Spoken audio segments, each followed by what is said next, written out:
Assalamualaikum warahmatullahi wabarakatuh. Salam kenal semuanya. Kami dari mahasiswa Universitas Islam Negeri Raden Patah Palembang, Fakultas Ekonomi dan Bisnis Islam, Program Studi Ekonomi Syariah. Di sini kami akan membuat sebuah video guna untuk memenuhi salah satu tugas pada mata kuliah Manajemen Internasional yang pada kesempatan kali ini yang dibimbing langsung oleh Ibu dosen Safitri Asrol MM. Di sini kami dari kelompok 1 yang telah bekerja sama dan berkontribusi dalam pembuatan video ini. Adapun anggota kelompok pada kali ini yang terdiri dari 6 orang. Yang pertama itu adalah saya sendiri, Salsabila Zainakila. Kemudian ada rekan saya, Naufal Riandra Saputra, Khairul Umam, M. Gali Putrajaya, Rika Amelia, dan Putri Ramadhani. Di sini kami akan membahas mengenai company profile, segmentasi, targeting, positioning, diferensiasi perusahaan pada brand global yaitu PT Indofood. Sebelum pada materi, jangan lupa untuk di like, comment, and share ya teman-teman. Baiklah, di sini saya akan menjelaskan terkait company profile PT Indofood Sukses Makmur Tbk. Indofood merupakan perusahaan makanan dan minuman Indonesia yang telah mendunia, yang didirikan pada 14 Agustus 1990 oleh Sudono Salim sebagai PT Panganjaya Inti Kusuma. Perusahaan ini berganti nama menjadi Indofood pada 1994 dan kini menjadi bagian dari Salim Group. Perusahaan mulai beroperasi sejak awal 1980-an melalui berbagai bisnis pendahulu. Pada 1995, Indofood mengakuisisi Bogasari untuk tepung terigu, agribisnis 1997 via Salim Ipomas Pratama, hingga listing ICBV di BEI pada 2010. 4 pilar utama produk Indofood yang pertama adalah produk konsumen bermerek CBV seperti mie instan, Supermie, snack Citato, Kitela, serta susu Indomilk. Bogasari untuk tepung, agribisnis kelapa sawit serta karet, serta distribusi ke 150.000 outlet dengan 36 pabrik dan ekspor ke Asia, Australia, Eropa dengan visi menjadi perusahaan total solution. Misi memberikan solusi atas kebutuhan pangan secara berkelanjutan, meningkatkan kompetensi karyawan dan teknologi, serta berkontribusi pada kesejahteraan masyarakat. Kinerja keuangan pada tahap awal pada tahun 2020, Indofood mencatatkan laba bersih pada nilai 2,84 triliun dan didukung dengan penjualan sebanyak 9,38 triliun dari ICBP dan memegang predikat sebagai produsen mie instan terbesar di dunia.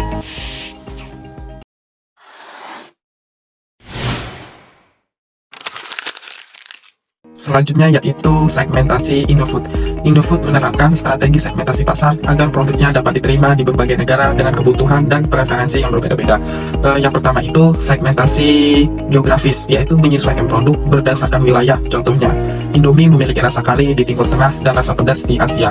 Yang kedua yaitu segmentasi demografis, yaitu mencakup usia, jenis kelamin, serta pendapatan per kapita dan daya beli produk Indofood menyasar berbagai kalangan, terutama menengah ke bawah, karena harganya yang terjangkau.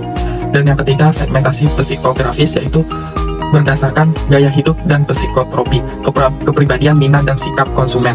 Contohnya itu konsumen dengan gaya hidup praktis dan sibuk cenderung memiliki mie instan. Yang terakhir yaitu segmentasi perilaku, berdasarkan kebiasaan konsumsi seperti kebutuhan dan makanan cepat sudah disiapkan dan memiliki rasa yang konsisten.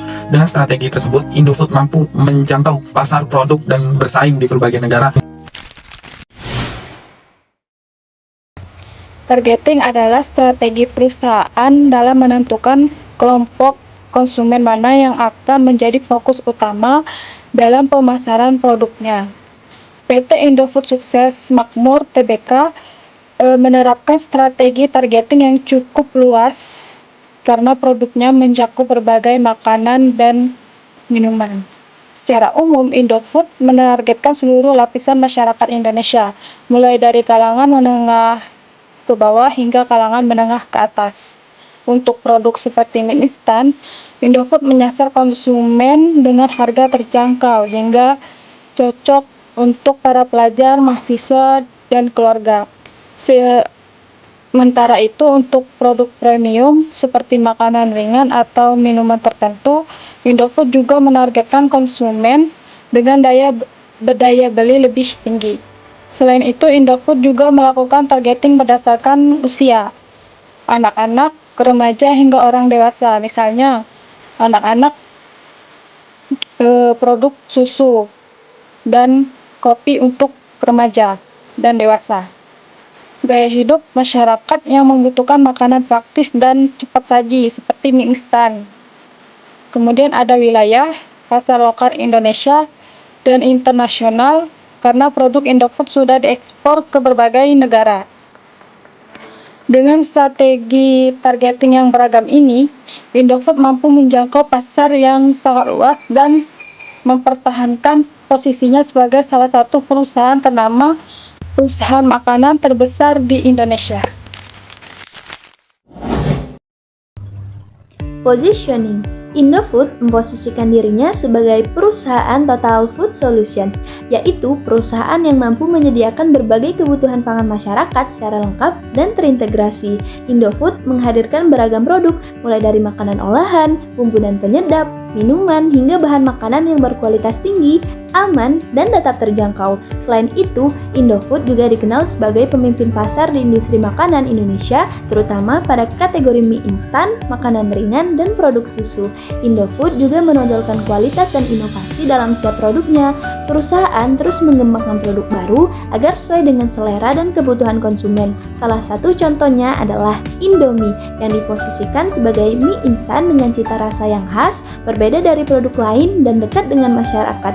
Tidak hanya itu, Indofood memastikan seluruh produknya mudah ditemukan, bahkan hingga ke pelosok Indonesia dengan harga yang terjangkau dan distribusi yang luas. Indofood berhasil menjadi pilihan utama masyarakat dari berbagai usia dan latar belakang.